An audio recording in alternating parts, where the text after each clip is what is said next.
So you've got me for a double presentation. So I think most people probably know that in Oxford we've done electronic sample labelling for a considerable length of time, and we also have used order comms for quite a while too. So my goal is to go paperless. I'm not there yet. I need a new LIMS system before I can get close, but we're a lot better off than we were maybe 15 years ago. So here we go. So electronic sample labeling. I'm going to use that term as for a system that prints a sample label on demand at the time the sample collection's made at the patient bedside. That's what I mean by electronic sample labeling for blood transfusion, and I think we all understand that. In that way, it's obviously very different from the use of an addressograph label, which has been traditionally pre-printed, and sheets have been made available in the paper notes of patients. Now, obviously, a lot of patients don't have paper notes these days, but there's still sheets of effectively addressographs available, and they're obviously not as safe.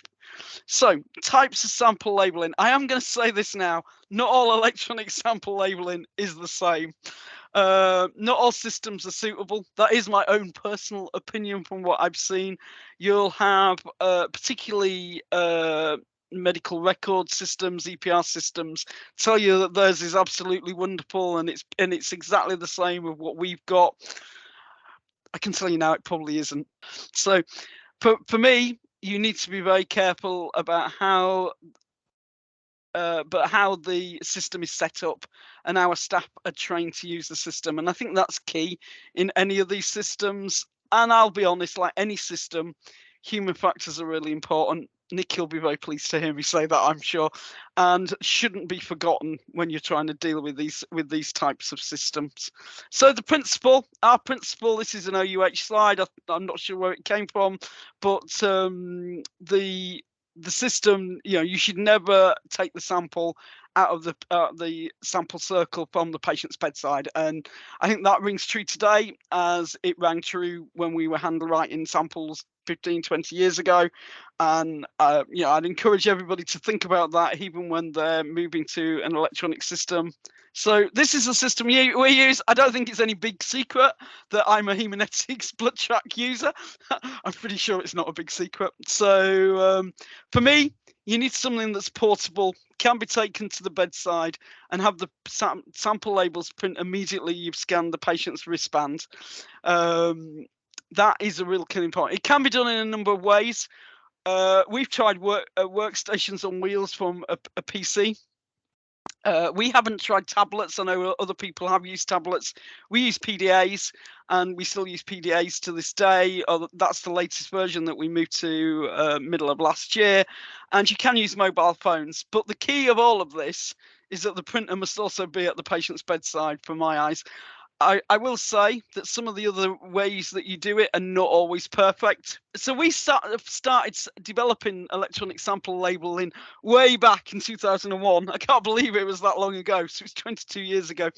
And we were suggested to use PDAs at that point with portable printers, which connected by cable at the time. And we used that for many years. We've had quite a few swaps of types of PDA.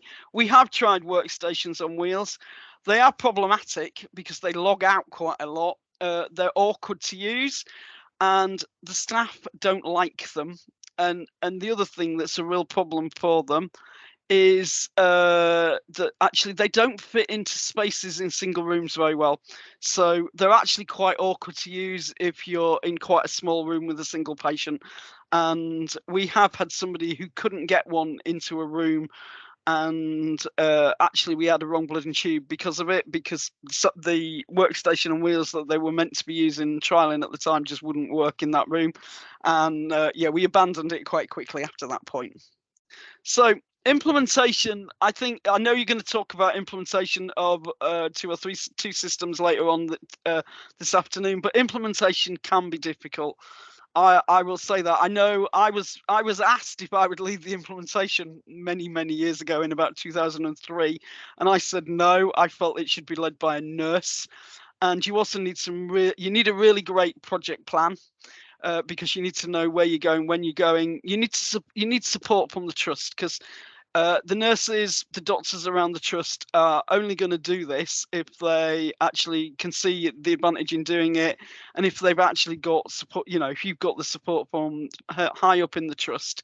You do need staff engagement, and that's key. And that's why I said that I felt a nurse in our hospital at the time.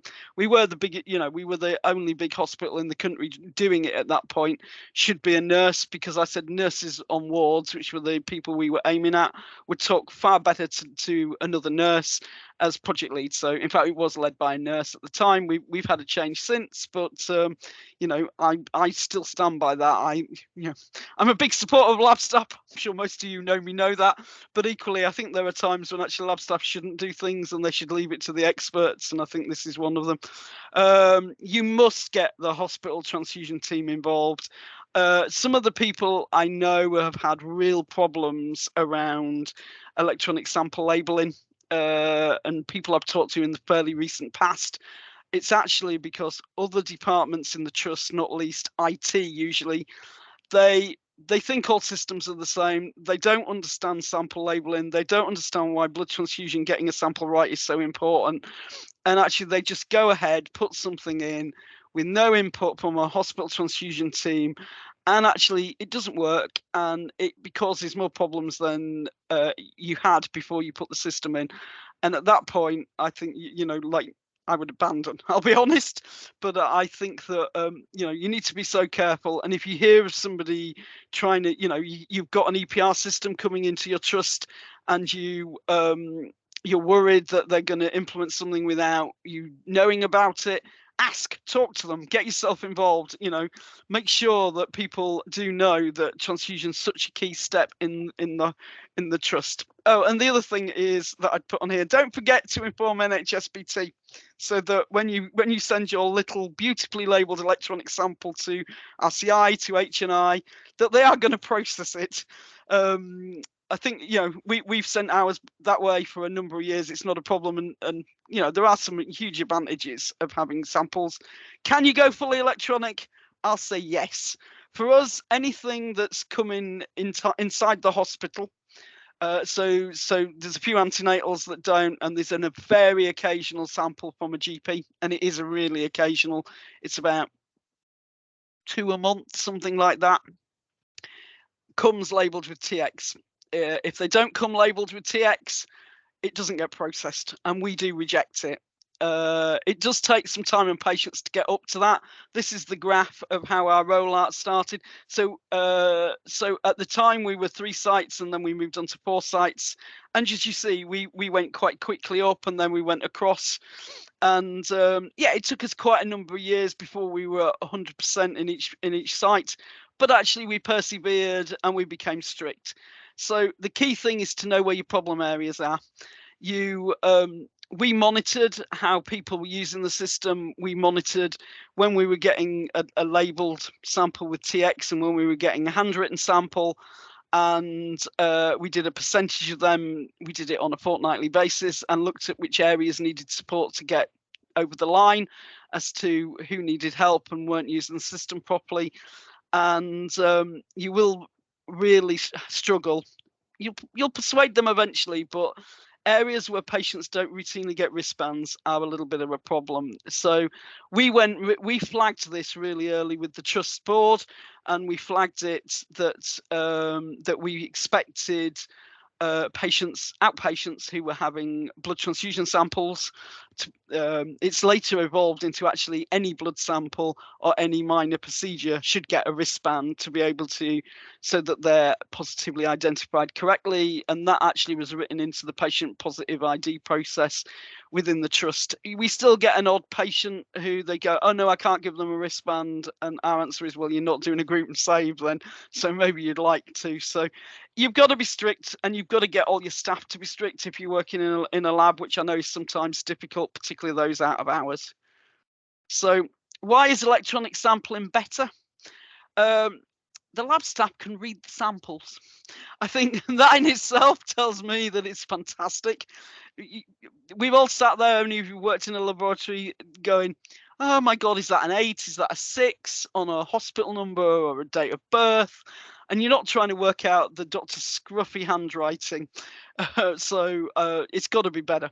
You are going to get full patient information. You are going to get the identification of the venisector at the time, and you are going to get an automatic date and time the sample was bled. That process in its own on the patient sample, is fantastic. The process is, and by definition, then the process is secure.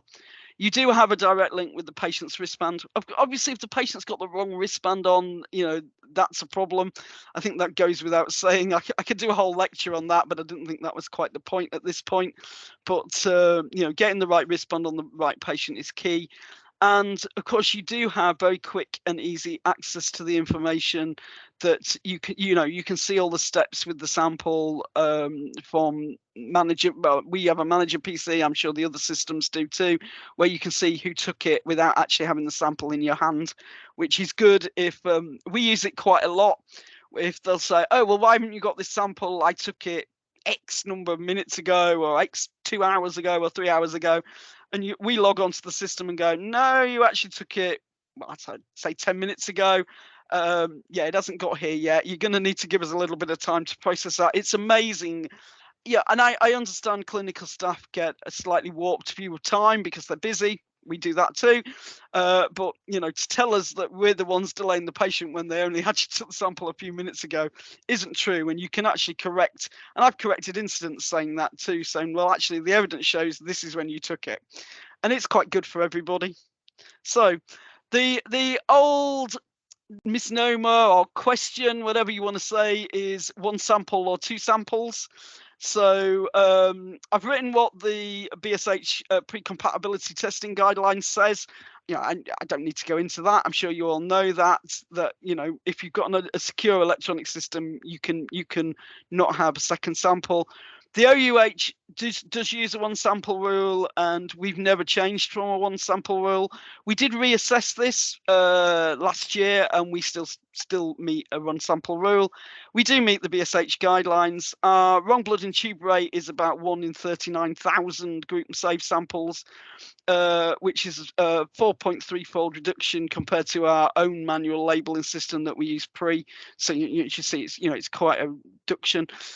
We did logistically look at a 2 sample rule to see if we could do that. It would actually, because of the complexities of our site, which I'll show you when I talk about order comms, it would actually be extremely difficult to not cause delays in pre-op assessment, increasing pre-op assessment visit, or delays around transport and things like that. So that was at least part of the reason why we didn't actually change. And equally, we hadn't, our wrong blood and tube rate was quite low.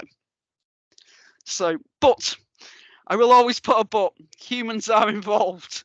And because humans are involved in the process, you will get some people who don't follow a protocol, don't follow training. You will encounter problems when you roll it out. I think everybody I've spoke to has rolled out a system or a similar system, has had some problems. And they're usually things like somebody decides to label a sample from a wristband that's not on a patient. Oh, I just printed an extra one out and used that. Well, that's hardly safe, is it? I borrowed somebody else's wristband, so you don't actually somebody else's ID badge, so you don't actually know who did it. And I think in most trusts that's probably quite a serious offence. I know it is in our trust. And the other one is that we've had is one doctor's bled the patient, and they hand it to another patient, to another doctor, and says, "Oh, I took that from her over there. Can you label it for me?" Again, keep that one person involved at all times. That's what we definitely, if we get any problems and nurses who are struggling, we go through this process. Or my great TPs do in detail to make sure that they understand why we're doing that. So this is some reports. This is a best study that was published. Blimey, I can't believe it's as far back as 2018, but it is. So looking at electronic patient identification, reducing the wrong blood and tube rates. You can read those numbers as well as I can. So this was a big study, mainly in the US, and there was some in Australia, and we took part too. So our figures are involved in that. But you can see there's quite a reduction from a wrong blood and tube rate from manual identification to electronic identification. So it's you know, quite a difference. You know, I'm not going to go into massive amounts of detail. Oh, that's interesting. Ah, there we go. And then the other thing to just mention is that in 2017, the key recommendation from the SHOT report was that all hospitals should be aiming towards an electronic system for identification for blood sample collection. And you know, and that was also from NHSX, which I think was in 2021 when there was a problem, but it wasn't actually a problem with the transfusion sample that led that recommendation, but you know, they looked into electronic systems too, and they recommended them. So I think overall, there's a lot of evidence out there that, you know, people like electronic systems and that they are safer and easier. So my thoughts: not all electronic systems for sample labeling are the same. You need to make sure that you pick the right one that works for your trust and works for your people. Make sure that if your trust is looking to implement one, that the hospital transfusion team are involved in the decision, and you don't have IT making the decision on money, because money is important, but equally, you know, it's false money if what you put in doesn't actually work and is actually going to cause you more problems and more grief and more hassle, and actually potentially endanger your patients. Getting the implementation right is will help everybody. It will help the clinical staff, it will help everybody, but it can be a really big job. We rolled out over probably 18 months out of the whole trust. We are quite a big trust, but it's important to get it right, and it's important to make sure that people know how to use it and to use it safely. Be on guard for people using workarounds. You can spot them reasonably quickly. Stop them immediately. Find out why they're doing it. Find out what the problem is. Can you do something to the process to actually help it so they don't have to do a workaround? Is definitely something to consider. As I've said, I think the advantages are many.